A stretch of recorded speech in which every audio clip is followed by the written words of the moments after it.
میرے ایک ہمارے دوست اس سے گفتگو ہو رہی تھی، ہمارے گھر کے سامنے مسجد ہے. مزے کی بات ہے کہ علی حیدر صاحب کے گھر کے سامنے بھی مسجد تھی اور میرے گھر کے سامنے بھی مسجد ہے. اور تو وہاں سے درود و سلام ہوتا رہتا ہے، جمعے کو ہوتا تھا. ہمارے ایک دوست آئے ہوئے تھے، وہ بیٹھے ہوئے تھے، وہ عموماً آ جاتے ہیں.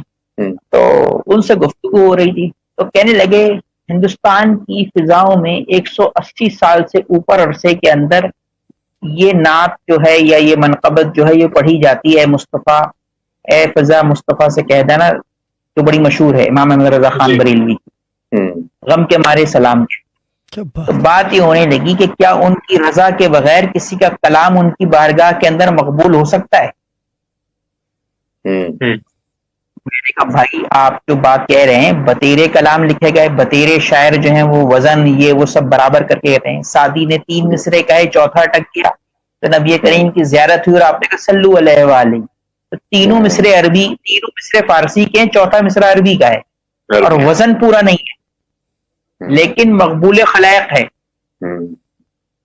کہ مطلب حضرت رسول اللہ کی جامع ترین تعریف اگر عربی کے کسی شعر میں یا اشعار میں ہوئی ہے تو سعدی کی ہے. ٹھیک ہے. نبی کریم نے جب انہوں نے پوچھا کیا مسئلہ ہو گیا تو انہوں نے کہا کہ 3 مصرے آپ کی شان میں لکھے ہیں اور چوتھے کا وزن پورا نہیں کر پا رہا ہوں، تو آپ کے منہ سے بس یہ نکلا صلو علیہ وآلہ. تو دیکھیں ان کی بارگاہ میں اگر مقبول نہیں ہے تو کوئی پڑھ بھی نہیں سکتا. کیا بات کہی آپ نے، کیا بات کہی.